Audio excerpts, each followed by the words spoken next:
The Easter brunch at Mom's house had the usual suspects. My sister Lauren and her fiancé Marcus, my parents, Aunt Rachel, Uncle Tom, and my cousin Jessica. The dining room smelled like honey-glazed ham and Mom's famous rosemary potatoes. Everything looked perfect. Like always.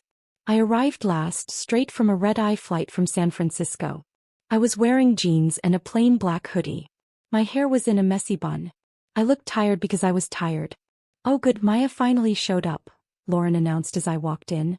She was wearing a cream-colored dress that probably cost more than most people's monthly rent. Her engagement ring, a 2.5-carat diamond Marcus had proposed with 3 months ago, caught the light as she gestured dramatically. "We were just talking about your little tech thing." I set down the wine I'd brought and took a seat at the far end of the table. "Hi everyone. Happy Easter. Your sister was just telling us about her promotion," Mom said, her tone bright with pride. "Senior Marketing Director at Morrison & Klein. Isn't that wonderful?" "Congratulations," I said genuinely. "And Marcus just closed a $4.7 million deal with a healthcare network," Dad added, beaming at my future brother-in-law. "Regional sales record." Marcus grinned. He was handsome in that conventional way. Tall, athletic build, expensive haircut. The kind of guy who wore a sports coat to Easter brunch. "Just doing my part. The medical device industry is booming right now." "Speaking of careers," Lauren said, turning to me with a smile that didn't reach her eyes, "are you still doing that computer thing?" "What is it exactly?" I'd been expecting this. It happened every family gathering. "Cybersecurity. I run a company." Lauren laughed. It wasn't a mean laugh exactly. It was worse. It was dismissive. Amused. Like I'd just told her I was a professional unicorn trainer. "Right. Your company." She made air quotes. "Mom, didn't Maya say the same thing 3 years ago? 5 years ago?" "I think it's nice that Maya has hobbies," Aunt Rachel said kindly. "Not everyone needs a corporate career." "It's not a hobby," I said quietly. "It's a business." "Come on, Maya." Lauren leaned back in her chair, wine glass in hand. "Stop playing CEO. It's embarrassing. You're 34 years old, you work from coffee shops in your apartment, you don't have an office, you barely talk about what you do. That's not a real company. That's a side hustle at best." The table went quiet. Not uncomfortable quiet. Agreeing quiet. "Your sister has a point," Dad said carefully. "We worry about you. No benefits, no retirement plan, no stability. At some point you need to think about your future." "I have thought about it." "Have you?" Mom's voice was gentle but concerned. "Honey, we love you.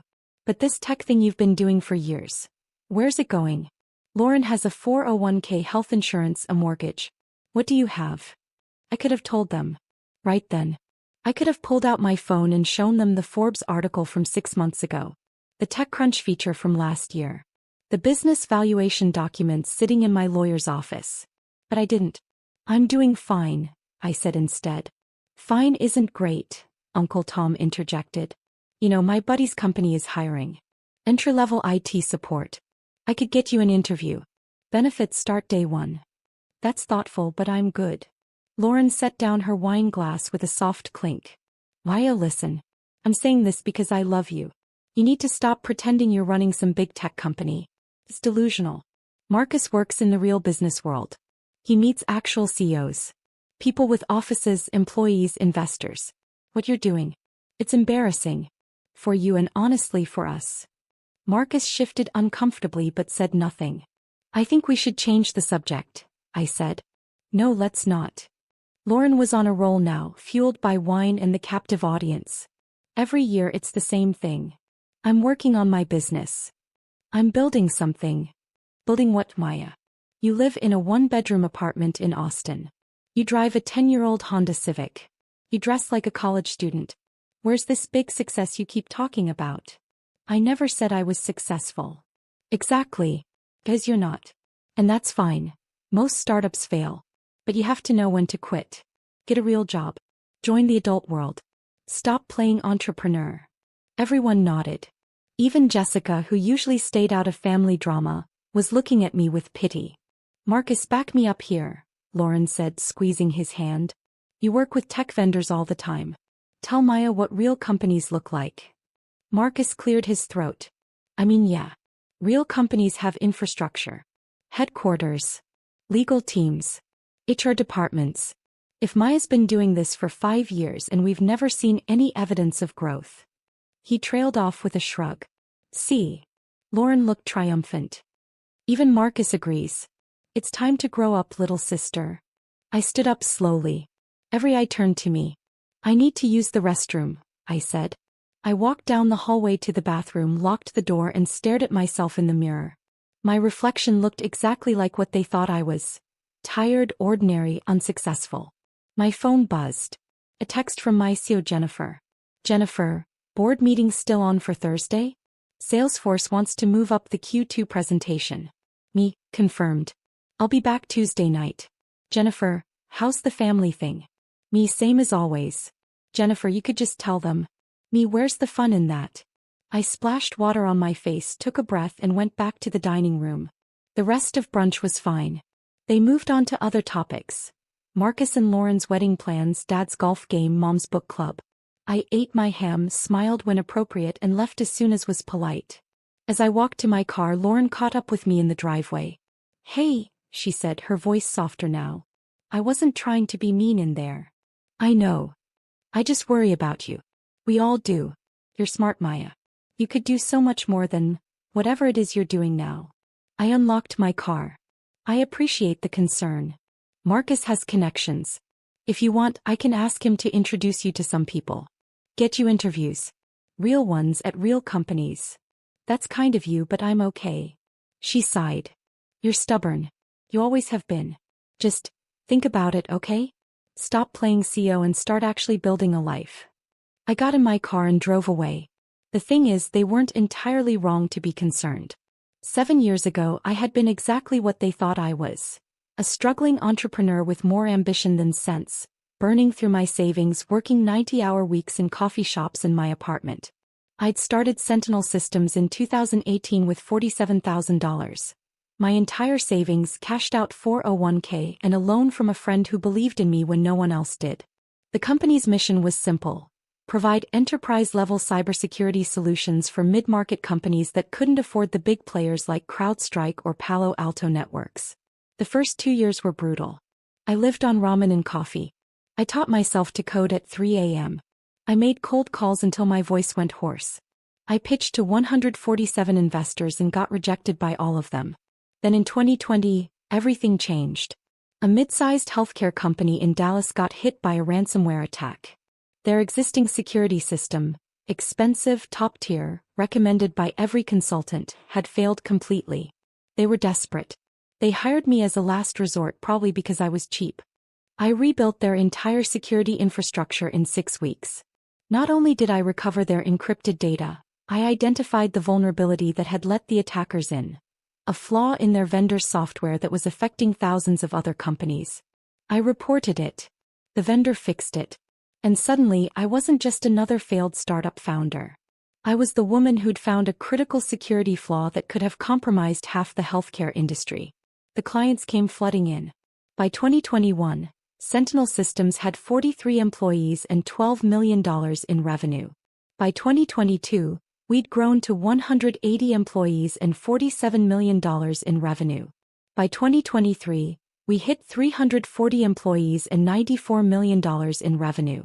This year, 2025, we were on track for $180 million in revenue with 520 employees across offices in Austin, San Francisco, and Denver. Forbes had called me the quiet giant of cybersecurity. TechCrunch wrote, while everyone was watching the flashy AI startups, Maya Chin built a $180 million empire in silence. But I never told my family. Not because I was hiding it exactly. I just wanted to see how long it would take them to notice. Or care enough to ask questions instead of making assumptions. Lauren thought I worked from coffee shops. I did sometimes, as I could. Because the beauty of building a distributed company was that I could run board meetings from anywhere. But our Austin headquarters occupied 4 floors of a building downtown. We had a full-time security staff, a world-class engineering team, and clients that included 3 Fortune 500 companies. I drove a 10-year-old Honda Civic because I loved that car. It was reliable. Why would I replace something that worked perfectly? I dressed in hoodies and jeans because suits felt like costumes. My investors didn't care what I wore. My clients didn't care what I wore. The only people who cared were people like Lauren, for whom appearance meant more than substance. And yes, I lived in a one-bedroom apartment. A very nice one-bedroom apartment that I owned outright mortgage-free, in a building with a view of Lady Bird Lake. But they'd never asked to see it, so they'd never know. The truth was, I could have told them years ago. But their assumptions had become a kind of test. If they really cared about me, about what I was doing, about my life, they'd ask real questions. They'd Google my name. They'd show actual interest. They never did. 3 days after Easter, on a Wednesday morning, I was in our boardroom for final interviews. We were hiring for 3 senior positions: VP of Engineering, Head of Sales, and Director of Strategic Partnerships. The boardroom was on the 4th floor of our headquarters. Floor-to-ceiling windows overlooked downtown Austin. The walls were decorated with our company values, patents we'd earned, and a framed Forbes 30 Under 30 award from 2021 with my face on it. Jennifer, my CEO, sat to my right. Marcus Williams, our head of HR, no relation to my future brother-in-law, sat to my left.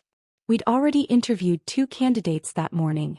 Next up is Marcus Porter, Jennifer said, glancing at her tablet. Applying for Director of Strategic Partnerships. Background in medical device sales. Impressive numbers. Regional sales record holder for MedTech Solutions. I looked at the resume in front of me. Marcus Porter. The name was familiar, but I'd been looking at dozens of resumes for weeks. Then I saw the address. Dallas, Texas. My stomach dropped. Wait, I said slowly. MedTech Solutions? That's Lauren's fiancé's company. Jennifer's eyes widened. Your sister Lauren? Yes. Oh my God. Marcus, our Marcus, HR Marcus, started laughing. This is the guy. The one who told you to get a real job. He didn't say that exactly. But yes. Jennifer was grinning now. What do you want to do? I thought about it for exactly 3 seconds. Let's interview him. Fairly. If he's qualified, he's qualified. If he's not, he's not. You sure? Jennifer asked. This could get awkward. It's already awkward. Might as well see how qualified my future brother-in-law is. Marcus HR pressed the intercom. Send in Mr. Porter, please. The door opened. Marcus Porter walked in wearing a sharp navy suit, carrying a leather portfolio, his expression confident. He was clearly expecting to impress some HR people, maybe a department head. He walked toward the table, hand extended, opening his mouth to introduce himself. Then he saw me, sitting at the head of the boardroom table, in the CEO's chair. His face went white. Mr. Porter, I said calmly. Thank you for coming in. Please have a seat. He stood frozen for a long moment. His hand was still extended, but now it was trembling slightly. Why, His voice cracked. What are you? Why are you? I'm the CEO of Sentinel Systems, I said. The company you're interviewing with. Didn't you research us before applying? His mouth opened. Closed. Opened again. No words came out. Jennifer gestured to the empty chair across from us. Mr. Porter, please sit down. We have several questions for you. Marcus finally moved, walking stiffly to the chair and sitting down like a man in a dream. Or a nightmare. His portfolio sat unopened in front of him. Let's start with the basics, I said, keeping my voice professional. You've been with MedTech Solutions for 7 years. Impressive sales record. What made you interested in Sentinel Systems? He swallowed hard. I saw the job posting. The salary range was excellent. The company has a strong reputation in cybersecurity. I thought my enterprise sales background would translate well to tech sales. Did you Google me before this interview? He blinked. What? Did you Google my name? Maya Chen, CEO of Sentinel Systems. No. I looked at the company website. I saw there was a CEO, but I didn't. He trailed off, staring at the Forbes 30 Under 30 award on the wall behind Maine. That's me, I confirmed. 2021. Same year we hit our first $10 million in revenue. His face had gone from white to red. Maya, I'm so sorry. At Easter I didn't know. Let's keep this professional, I interrupted. Tell me about your biggest sales achievement. He tried to refocus, but his hands were shaking. Last quarter I closed a $4.7 million deal with a regional healthcare network. Multi-year contract. It broke our regional record. Impressive, Jennifer said, making notes. What was your commission on that? 7%. About $329,000. And what's your total compensation at MedTech Solutions? I asked. Base salary of $145,000, plus commission. Last year I made about $640,000 total. Marcus HR leaned forward. Why leave? Those are excellent numbers. Marcus Porter shifted in his seat. I want to grow. MedTech is established, but the growth opportunities are limited. I want to be part of something dynamic. Something that's scaling fast. A company like this. A company like this, I repeated. Can you tell me what you know about Sentinel Systems? You provide cybersecurity solutions for mid-market enterprises. You've grown rapidly over the past few years. You have offices in Austin, San Francisco, and Denver. You're privately held. Around 500 employees. 520 employees, I corrected. Revenue? I'm not sure. The website doesn't list revenue. $180 million this year, Jennifer said. On track for $240 million next year. Marcus Porter's face went pale again. Let me ask you something, I said, leaning back in my chair. 3 days ago at Easter brunch, you agreed with my sister when she said I was playing entrepreneur. You said real companies have infrastructure, headquarters, legal teams, HR departments. You implied that what I was doing wasn't a real business. Do you remember that? He looked like he wanted to disappear into the floor. Maya, I am so incredibly sorry. I didn't mean. Do you remember it? Yes. I remember. What changed between Sunday and Wednesday? Nothing changed. I just didn't know. Exactly. I stood up, walking to the window. You didn't know. You never asked. At Easter you saw me in a hoodie and jeans and you made an assumption. You decided I was a failure without knowing anything about what I actually do. You're right. I'm sorry. I turned back to face him. You know what's interesting? You applied for a director position at my company. Did you think you were qualified? Yes. My sales record speaks for itself. It does. You're good at selling medical devices. But this position requires selling something different. Enterprise cybersecurity solutions. Have you ever sold software? No, but I'm confident I could learn. Have you ever worked in tech? No. Do you understand the cybersecurity landscape? The difference between endpoint protection and network security? Between CM and SOAR? His silence was the answer. Jennifer looked at her notes. Mr. Porter, you have an impressive background in medical device sales. But this role requires specific industry experience you don't currently have. We're looking for someone who can speak fluently to CISOs and IT directors about complex technical solutions. I can learn, he said desperately. I'm a fast learner. I've always adapted to new environments. Maybe, I said. But we need someone who can start producing results in 90 days. This is a senior leadership role. We can't afford a 6-month learning curve. The room was silent except for the sound of Austin traffic 4 floors below. That being said, I continued, we do have an opening for an associate strategic partnerships manager. It's a mid-level role. $95,000 base salary, plus commission. It would give you the opportunity to learn the cybersecurity industry while contributing to our sales pipeline. You'd report to the Director of Strategic Partnerships, whoever we hire for that position. Marcus Porter stared at me. You're offering me a job? A different job than you applied for. At about 1/3 of your current total compensation. Take it or leave it. He looked completely lost. Can I think about it? You have until 5 p.m. Friday to decide. If you accept, you'll start on the first Monday of next month. Jennifer will send you the offer letter this afternoon. I sat back down.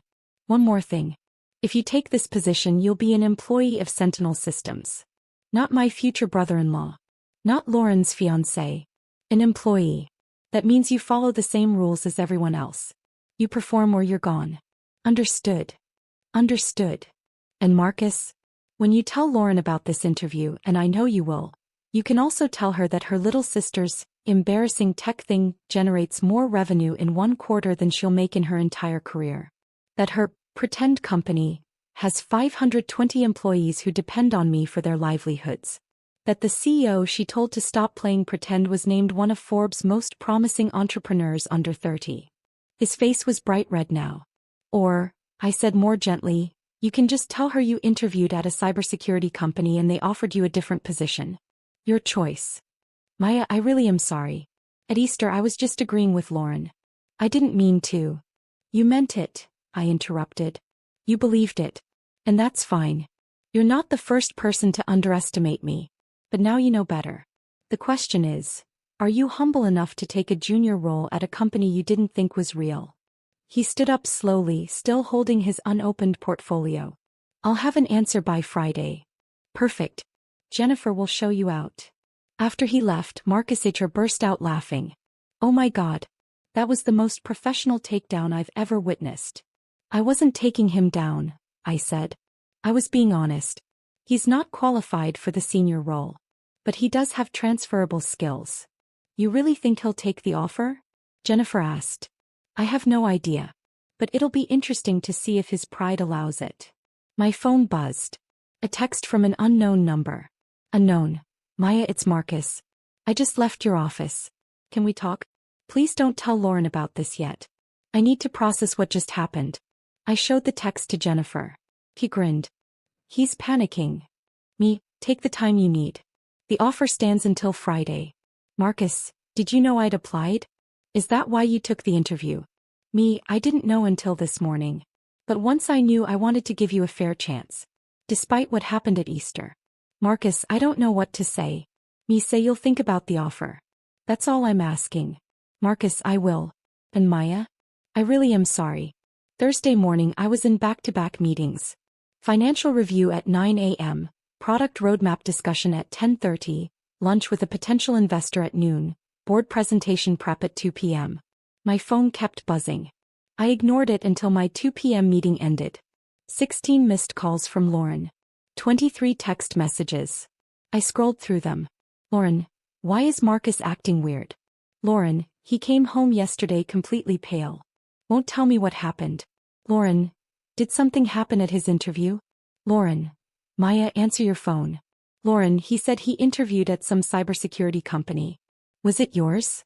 Lauren, Lauren, I just Googled you. Lauren, I just Googled your company. Lauren, $180 million revenue? Lauren, Forbes 30 under 30? Lauren, why didn't you tell us? Lauren, Mom and Dad don't know. I called them. They had no idea. Lauren, call me back right now. I stared at the messages for a long moment. Then I called her. She answered on the first ring. Maya. Oh my God, why didn't you tell us? Hi, Lauren. Hi. That's all you have to say? I just spent the last hour reading articles about you. Forbes, TechCrunch, Business Insider. You're famous. I'm not famous.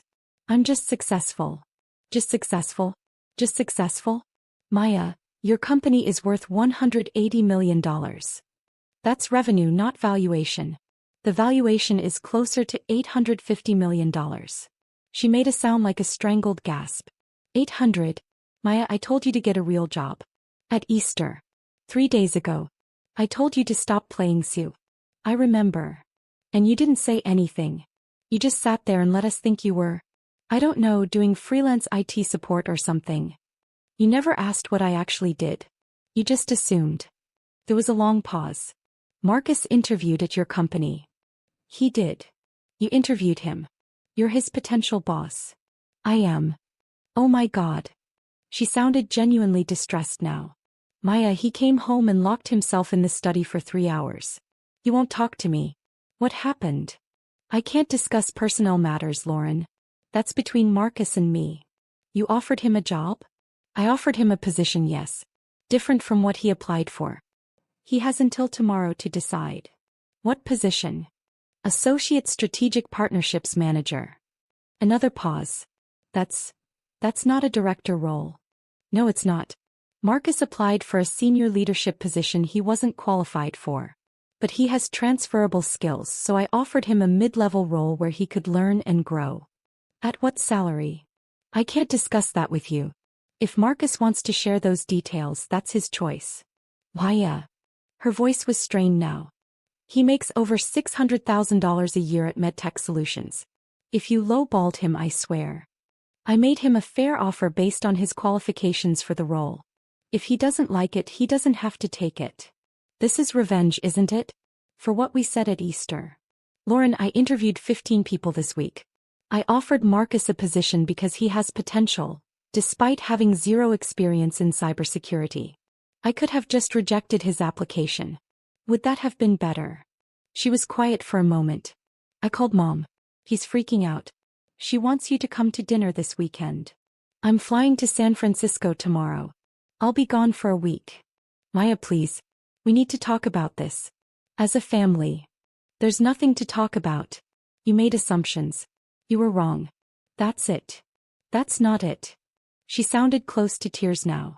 I feel like an idiot. I told you to stop playing entrepreneur. I said your business was embarrassing. Everyone agreed with me.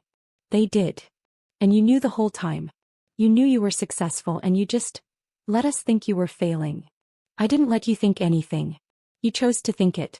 Without ever asking a single real question about my work. That's not fair. Isn't it? When's the last time you asked about my company, Lauren?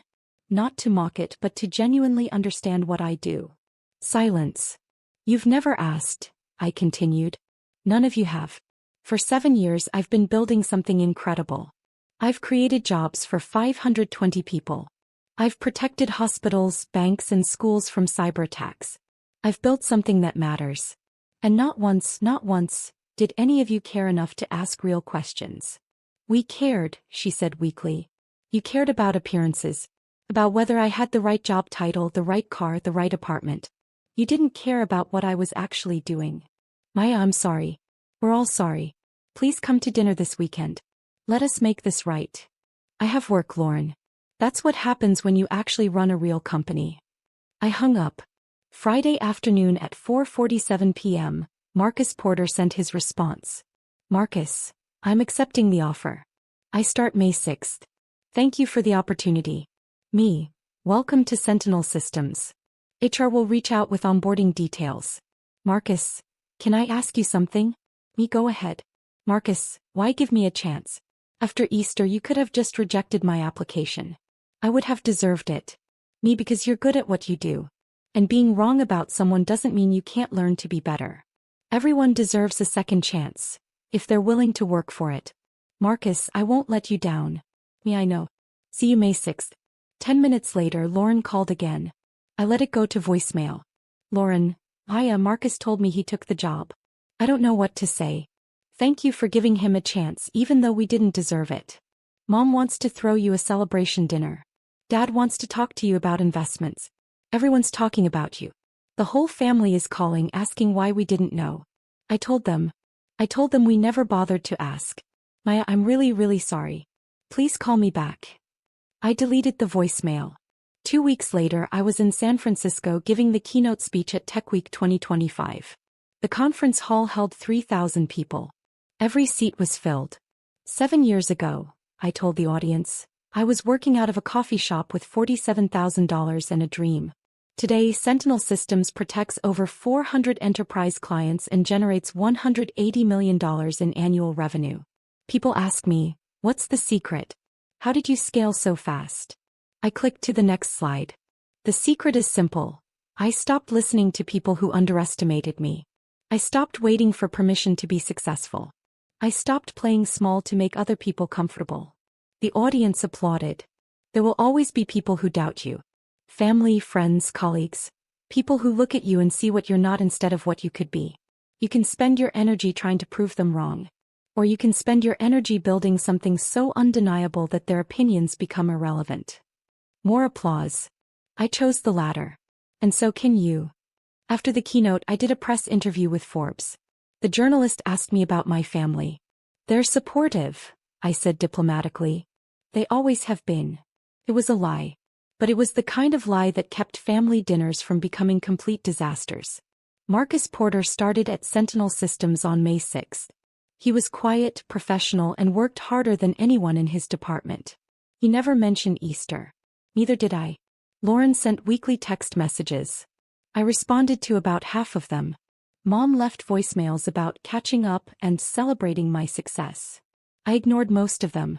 Dad emailed me about investment opportunities. I forwarded them to my financial advisor without responding. The truth was, I didn't need their validation anymore. I'd stopped needing it somewhere around year 3 when I realized that the people who truly mattered, my employees, my investors, my clients, already saw me for who I was. But there was one person who deserved to know the full story. 3 months after Easter, I flew to Portland to visit Rebecca Chin. No relation, though we joked about it constantly. Rebecca had been my college roommate, my first employee, and the person who'd loaned me $15,000 when I was starting Sentinel Systems. We met at her favorite coffee shop. She was still working as a software engineer at Intel, happy with her stable corporate job. "So," she said, stirring sugar into her latte, "I heard your sister found out." "She did. In the most awkward way possible." "Good." Rebecca grinned. "She deserved it. They all did. Her fiancé works for me now." Rebecca choked on her coffee. "What?" I told her the whole story. By the end she was laughing so hard she was crying. "Oh my God," she gasped. "That's the most perfect revenge I've ever heard." "It's not revenge. I gave him a fair shot. Maya, you made your future brother-in-law take a 70% pay cut to work as your junior employee. That's revenge. Justified, deserved revenge, but still. He didn't have to take it. But he did. Because he knows he screwed up. Because he wants to be part of what you built." She shook her head. "You're more generous than I would have been." We talked for 3 hours. About the company, about life, about everything that had happened in the 7 years since I'd started this crazy journey. "You know what I love?" Rebecca said as we were leaving. "You didn't change who you are. You're still the same Maya who wore hoodies to investor meetings and refused to play corporate games. You just got rich while doing it." "I'm not rich. The company is valuable." "Same thing." "Not really. Most of my net worth is tied up in equity." "How much equity?" "I own 73% of the company. At our last valuation, that's roughly $620 million. Rebecca stared at me. $620 million. On paper. I can't exactly spend it. Still counts. She hugged me tight. "I'm proud of you. And for what it's worth, I knew you'd make it. Even when you were eating ramen 3 meals a day and sleeping 4 hours a night. I always knew. That's why I gave you 2% equity when you loaned me that money." Her eyes widened. 2% of, wait. The company's worth $850 million. As of last month, yes. She did the math in her head. That's $17 million. $17 million on paper. If we ever have a liquidity event, you'll get the money. Until then, it's just numbers. Rebecca sat down on the nearest bench. "I loaned you $15,000 because you were my friend and I believed in you. I didn't expect." "I know. But you took a risk on me when no one else would. That's worth something." She wiped her eyes. "Hey, now I'm crying. In public. Thanks for that." "You're welcome." 6 months after Easter, I got an email from Lauren. Subject: Thanksgiving. "Dear Maya, I know we haven't talked much since everything happened. I want you to know that I've spent the past 6 months thinking about what I said at Easter and I'm ashamed. I was cruel. I was dismissive. I treated your work like it didn't matter because it didn't fit my narrow definition of success. You deserved better from me, from all of us. Marcus has told me about working at Sentinel Systems. He loves it. He says it's the best career move he's ever made, even though he took a pay cut. He says you're the best CEO he's ever worked for. That you're fair, demanding, and genuinely care about your employees. I should have known that about you already. I should have cared enough to ask. Mom and Dad want to host Thanksgiving this year. They want you to come. I want you to come. Not to show off your success or prove anything, but just to be together. As a family. I know I don't deserve your forgiveness. But I'm asking anyway. Love, Lauren." I read the email 3 times. Then I replied, "Lauren, I'll come to Thanksgiving. But I need you to understand something. I didn't build Sentinel Systems to prove anyone wrong. I built it because I love what I do. Because I wanted to create something meaningful. Your opinion, anyone's opinion, doesn't change that. I forgive you. Not because you asked, but because holding on to anger takes energy I'd rather spend building my company. See you at Thanksgiving. Maya." Thanksgiving was different. I arrived in jeans and a hoodie because some things never change, but this time no one commented. Lauren hugged me at the door. Mom cried. Dad shook my hand with something that looked like respect. Marcus was there too, looking more relaxed than I'd ever seen him at a family gathering. Over dinner they asked real questions. About the company, about cybersecurity, about what I actually did all day. I answered honestly. No showboating, no proving points. Just facts. I still can't believe we didn't know, Aunt Rachel said. 520 employees. $180 million in revenue. And you never said a word. You never asked, I said simply. But that's okay. Not everyone needs to understand what I do. We want to understand now, Mom said quietly. Then ask questions. Real ones. Not, when are you getting a real job? But, what problem is your company solving? Not, why don't you have an office? But, how does your business model work? Ask because you care, not because you're checking boxes. Dad nodded slowly. Fair enough. So what problem is Sentinel Systems solving? I smiled. And I told them.